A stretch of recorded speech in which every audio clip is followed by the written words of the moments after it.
Ils sont peu nombreux, les Vénézuéliens de Nice, à accepter de témoigner à visage découvert. Cet infirmier est un des rares qui l'accepte et nous explique pourquoi. Quand j'ai été contacté pour témoigner, j'ai aussi appelé les connaissances que j'ai ici.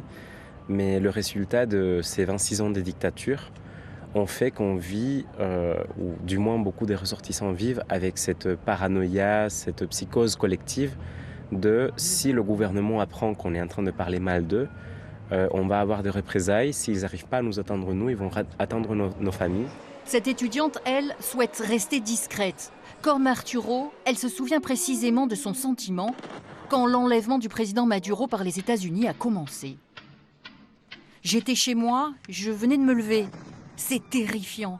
C'est des bombes quand même, on ne sait pas d'où elles viennent. Les enjeux politiques, c'est après qu'on se les pose. La première question qui me vient à l'esprit, c'est est-ce que ma famille est en vie ? Puis c'est une forme de soulagement lorsque Donald Trump annonce la capture du couple présidentiel.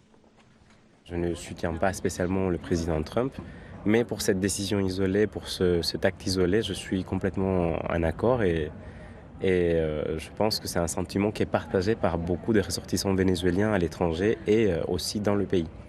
Ça fait presque 3 décennies qu'on ne nous écoute pas. On manifeste, on appelle l'aide internationale, mais rien ne se passe.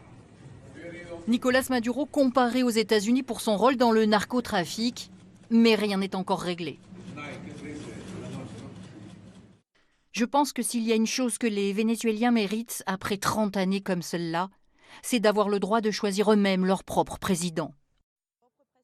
Je sais qu'il ne sera pas jugé pour tous les crimes qu'il a pu commettre lors de ces 13 années dans le pouvoir. Déjà, s'il arrive à avoir une perpétuité, c'est très bien. C'est exactement ce qu'on attend.